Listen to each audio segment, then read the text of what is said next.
Moi, la question qui est revenue souvent, c'est... je l'ai eu 3 fois d'ailleurs. C'est, je suis au début, je veux me lancer sur le truc. Est-ce que vaut mieux cibler large ? Est-ce qu'il vaut mieux être spécialisé ?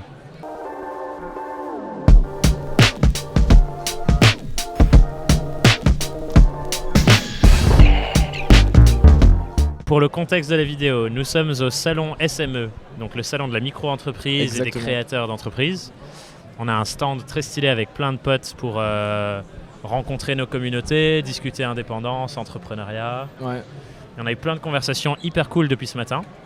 Et on s'est dit avec Romain qu'on allait s'asseoir et faire une petite vidéo pour partager un peu les conseils qu'on a donnés fois et fois encore depuis ce matin et surtout les questions qui sont revenues les plus souvent. Il y a eu beaucoup de questions, il y a eu beaucoup de profils différents.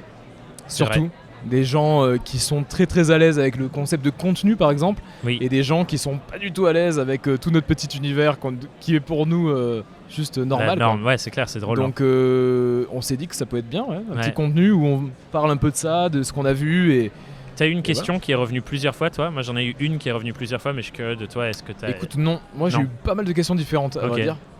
Mais si je devais en sortir une, ça serait j'aimerais gagner en visibilité.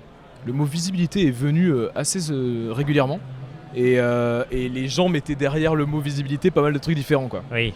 Donc ouais, c'est un peu la question. Toi, c'est quoi Moi, la question qui est revenue souvent, c'est... je l'ai eu 3 fois d'ailleurs. C'est, je suis au début, je veux me lancer sur le truc. Est-ce que vaut mieux cibler large ? Est-ce qu'il vaut mieux être spécialisé ? Et ça, je pense que c'est une question intemporelle. Si vous le savez peut-être, il y a un podcast de 1 heure dédié à ça. Mais... gros sujet. Intéressant. Alors, du coup, quel est le... Je commence. Ouais, je suis assez partant que tu nous racontes un peu le... Qu'est-ce que tu raconterais, toi Qu'est-ce que j'ai répondu ? Qu'est-ce que tu as répondu à cette question ? Du coup, ce que je vois, c'est que le réflexe de cette question, c'est un réflexe de « j'ai peur de ne pas avoir de clients, donc je vais cibler large ». Et c'est ça qui se passe. Mais c'est pas forcément la bonne piste parce que si tu cibles large, tu parles un peu à personne finalement et c'est assez lisse. Ouais. Donc là intervient la question de la spécialisation et pourquoi la spécialisation c'est pertinent quelque part, même si c'est pas seulement la bonne manière de le faire, mais quand on se spécialise, on crée de la confiance. Ouais. Si je m'adresse à toi parce que tu es l'expert reconnu sur telle technologie ou tel sujet dans telle région, je sais que je suis avec la bonne personne quand j'ai la discussion. Clairement. VS quelqu'un qui fait tout, c'est une personne qui fait tout. Et du coup, j'ai dit, le but, c'est de réussir à trouver comment tu crées un lien de confiance avec la personne pour qu'elle sente qu'elle est en train de discuter avec la bonne personne. Et ça, il y a plein de manières de le faire. La spécialisation en est une. Ok. Ah, tu vois, il est hyper intéressant de parler du lien de confiance, en fait. Et que finalement, le fait de se spécialiser, c'est quand même une question de quel est le message que j'envoie en te spécialisant. Exactement. C'est cool.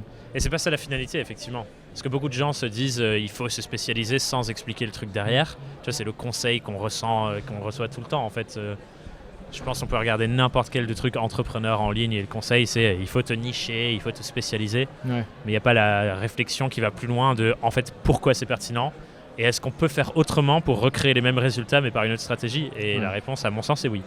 Et tu vois, moi j'ai quand même je reste quand même un peu perplexe sur la partie... on peut rester de gros généralistes et avoir énormément d'impact. Parce qu'en fait, il y a une tendance un peu là-dessus. Ouais. Sur la partie, je crois qu'il y a un livre qui s'appelle Range sur ce okay. Je sais pas qui a écrit ça, un américain. Range. Toi, tu es toujours le meilleur pour sortir le bouquin sur le sujet ou l'expert. En plus, celui-là, je l'ai pas lu. Mais je sais qu'il y a un livre là-dessus.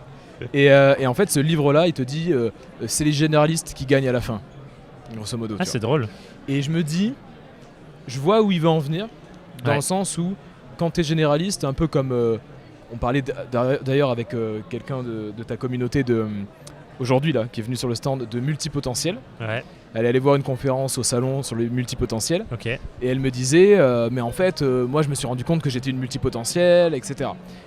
Et en fait, je pense que ce sujet du côté généraliste et du côté multipotentiel, il est à double tranchant. Okay. Parce que d'un côté, effectivement, les plus grands génies de l'humanité, c'était des polymaths, des multipotentiels, des généralistes. Oui. Je pense à Léonard de Vinci, je pense à Descartes, par exemple, qui était à la fois philosophe et mathématicien. Donc oui, c'était des multipotentiels et des généralistes, mais c'est aussi un moyen très confortable en fait de pas choisir, de pas bien sûr. se poser de questions. Parce que si tu te dis je peux tout faire, en fait tu dis c'est bon, je peux tout faire donc je fais tout. Et ensuite t'as pas de résultat parce que on a du mal à te positionner, etc. Et en fait je pense que voilà, il faut pas s'en servir comme d'un moyen de procrastiner, de pas se poser les bonnes questions. Ce qui est l'énorme risque. Donc oui, d'un côté, quand c'est bien fait, quand t'es Léonard de Vinci, ok tu vois. Mais la majorité des gens qui se lancent, ça peut quand même être intéressant de se poser des questions de qu'est-ce que j'ai envie de faire. Voilà, pas de juste se dire ok, je suis multipotentiel, je suis slasher. Typiquement le truc slasher, moi ça m'a toujours un peu fait grincer des dents. Où les gens se cachent un peu dedans. Exactement. Mais c'est vachement intéressant que tu parles de ça parce que ça va me faire connecter deux trucs. Parce que le conseil que j'ai donné ce matin à toutes les personnes qui me disaient spécialisé ou généraliste, c'est la voie du milieu. C'est qu'en fait, le but c'est pas de te spécialiser forcément sur une compétence ou une industrie, mais c'est de devenir une personne particulière qui fait des choses particulières pour d'autres personnes particulières. Et là où Léonard de Vinci pour moi rentre dans cette catégorie, c'est que oui, il était artiste, oui, il était philosophe, oui, il était inventeur, mais pour qui il faisait ça ? Il faisait ça pour les mécènes, il faisait ça pour les gens qui avaient beaucoup d'argent, pour les rois. Mais en fait, c'était tellement une personnalité hyper intéressante qui faisait tellement de choses que les rois étaient fascinés par Léonard de Vinci, qui allait autant peindre leur portrait que inventer une connerie que le roi avait envie d'inventer, que juste passer la soirée à philosopher sur des thématiques hyper profondes. Et personne n'avait cette latitude pour intéresser les rois suffisamment longtemps. C'est énorme que tu dises ça. Personne particulière pour une personne particulière. Ça c'est hyper précieux et ça me fait penser à un truc sur Léonard de Vinci, c'est qu'en fait même lui, qui était un polymath, un généraliste énorme, à un moment donné il s'est dit les rois recherchent quand même quelque chose, c'est de fabriquer des machines de guerre. Tu vois ? C'est vrai. Et donc du coup on va peut-être d'abord pousser cette spécialisation là. Je vais vous faire des machines de guerre, vous allez avoir des machines qui vont surprendre vos adversaires, vous allez prendre le dessus dans les batailles, et donc c'est ça que je vends. Et à côté je fais des petits, le reste de l'univers. Voilà, tout le reste, et je réfléchis, je fais des dissections, je peins, je machin, mais tu me payes pour les machines de guerre parce que c'est là où tu vas avoir le plus gros gain. Si tu gagnes une guerre, tu gagnes beaucoup d'argent. Donc le retour sur investissement donc même lui se spécialiser d'une certaine manière. Et donc il y a une différence entre pourquoi tu te vends et ce que tu fais réellement. Et je pense que lui il se vendait comme ça, et puis en réalité il apportait beaucoup plus que simplement faire des machines de guerre. Et on le connaît moins pour ça que pour ses tableaux, ses avancées dans la médecine. Alors que c'était le truc qu'il vendait quoi. Mais ça me fait penser au modèle T de compétences, tu sais. Oui. Genre tu prends un sujet, il y a tous ces sujets, et t'en as un qui est plus poussé parce que c'est le plus pertinent, et c'est celui où tu fais ta marque de fabrique en fait, mais il y a tout le reste derrière. Exact. Mais du coup, ce que je disais aux freelances qui passaient ce matin, c'est tu dois devenir particulière pour des gens particuliers. Donc part de qui sont les personnes particulières avec qui tu veux bosser, c'est quoi leurs besoins, et comment tu mets peut-être tes multi-compétences si tu le souhaites au service de spécifiquement les problématiques de ce genre de personnes qui peuvent être dans des industries différentes. Tu vois, comme moi, ma particularité, c'est les personnes qui sont seules dans leur boîte. Et du coup, ça touche plein de différentes industries finalement, mais c'est quand même quelque part une spécialisation. Particulier pour des personnes particulières. C'est Seth Godin qui dit ça. Pas mal. Donc la niche, le côté généraliste, le niche down, tout ça, ça a été un sujet que tu as pas mal eu aujourd'hui. Et toi, visibilité. Qu'est-ce que tu as questionné sur la visibilité ? Alors, ce qui est hyper intéressant, c'est que les gens remarquent qu'il y a énormément de création de contenu en ce moment. Et beaucoup se disent, est-ce que je vais prendre le train en marche ou pas ? Beaucoup se disent, est-ce que c'est fait pour moi ou pas ? Et beaucoup se demandent si c'est la seule solution. Parce que tu vois autour de toi des gens créer du contenu, nous-mêmes là on est en train de créer du contenu, tu vois des réels, tu vois passer des gens qui sont à l'aise devant la caméra, etc. Et tu te dis, est-ce que je dois faire ça ? J'ai pas de clients aujourd'hui, ou j'ai peu de clients. Est-ce que je dois faire ça pour avoir des clients ? Donc en fait les gens se posent cette question-là. Et en fait les réflexions qu'on a pu avoir en discutant, c'est que il n'y a pas 10 000 façons de faire de l'acquisition de clients en fait. Et ça c'est quelque chose que je me suis rendu compte que j'ai répété ça pas mal de fois dans la journée. Soit tu attires tes clients à toi, soit tu vas les chercher. Il n'y a pas 50 questions. Et donc quand tu vas les chercher, ça peut être faire de la prospection. La prospection n'est pas morte, en fait ça ne sera jamais mort comme façon d'acquérir des clients. Parce que au bout d'un moment, il faut proposer tes services. Il faut dire voilà, je fais ça. Parce qu'au moins tu sais que je fais ça.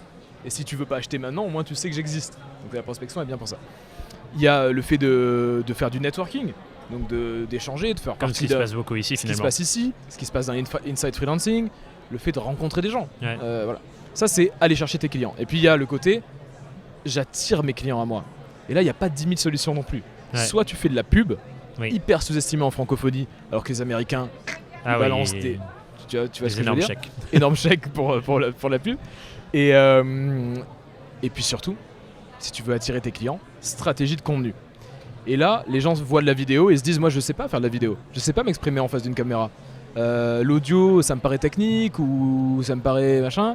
L'écrit, je sais pas si j'aime écrire. Et donc du coup, Ils éliminent les pistes, ils éliminent en un fait. peu et se lancent pas vraiment en se disant, Ouais.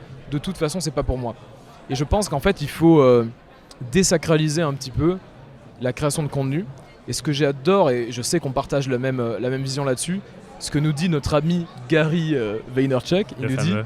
évidemment le mieux c'est de documenter Ce qui se passe. ce qui se passe dans ta vie et pas nécessairement de créer du contenu ex nihilo entre guillemets. Ouais. Et donc rien que le fait de prendre Instagram par exemple et de filmer un petit peu ce qui se passe autour de toi, rien que ça, bah c'est du contenu. Ouais, de Parce ouf. qu'en fait tu partages un discours quelque part. Et moi je trouve ça assez cool et je trouve que c'est assez peu développé. Et toi tu le fais et on en parle depuis longtemps. Et nous, on le fait là Et tout on de le suite fait en live. on On le est fait au en salon, live. Voilà. les gens nous ont posé des questions, on a répondu aux questions et on redonne nos réponses aux questions. Rien que ça, tu vois. Formidable. Voilà.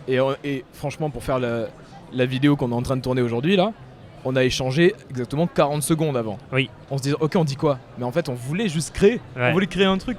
Tu vois? Et on se dit que, quoi qu'il en soit, il allait sortir un truc de cette conversation, quoi. Et je Qui suis peut- ravi de ce qui en est Mais sorti. moi aussi, ben voilà. Et c'est trop bien. Et au final, même si. Imaginons que la vidéo, que ce soit les Reels qu'on va faire avec ou la vidéo, si elle marche pas, c'est pas grave. Parce Ouais. qu'en fait, nous, on aura partagé un message. Donc je pense que l'idée, c'est juste essayer de partager d'une façon qui soit la moins douloureuse possible pour Ouais. soi. Et à mon avis, et je pense que dis-moi si tu partages mon avis là-dessus, à mon avis, la meilleure façon, c'est de documenter. Entièrement d'accord. Prendre ce qui se passe dans la réalité, le re-raconter. Et c'est une posture dont nos amis Valentin Decker et Alexis Minkela parlent souvent, la posture d'explorateur. Oui. C'est pas de se dire je suis la personne qui sait et je vous donne tout, mais c'est de dire voici un sujet qui me fascine, je décide de l'explorer et je Ouais. vais vous raconter ce que je découvre sur le chemin. Et c'est vachement plus confortable, je trouve aussi. On Complètement. minimise la douleur du fait de partager. Exactement. Le fait d'être dans une démarche qui est pas descendante. Voilà, tout à fait. Et en fait, souvent, quand les gens, c'est ça qui est assez marrant, c'est quand on te voit, quand on voit des gens face cam en train de parler, on a tellement l'habitude d'être Ouais. dans une relation, d'être dans des types de contenus où les gens te font la morale, où Ouais. les gens te donnent des conseils, si tu ne fais pas ça, etc. Ouais, Bonjour ouais. jeune entrepreneur, machin.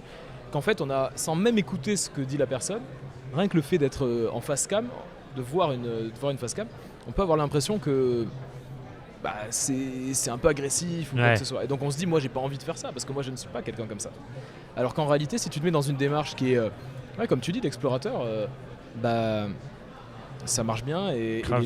les gens se sentent beaucoup plus inclus De ouf. et moins en tant que je suis l'élève, tu es le professeur. Ouais, de ouf. de ouf. Tu vois là, typiquement, on cherche pas, on donne des conseils sans Oui, forcément, on est juste en train de documenter ce qu'on vient voilà. de dire ce matin. Quoi. sans forcément dire si vous ne faites pas ça, Vous vous trompez. vous n'avez rien compris. Je n'ai jamais C'est ce réussi qu'il faut à retenir de cette Il vidéo. faut retenir, si vous ne faites pas des vidéos face cam, ça ne va pas. Mais voilà, donc non, voilà. Trop bien. Donc je pense que Bah super. Bah, ce que je vous propose et ce que je te propose, c'est qu'on recommence demain avec les questions qu'on a reçues demain. bah ouais, on va faire Super. ça. Comme Voilà. ça, on documente. Très On bien. continue. Merci les amis Merci et à à très tous. bientôt.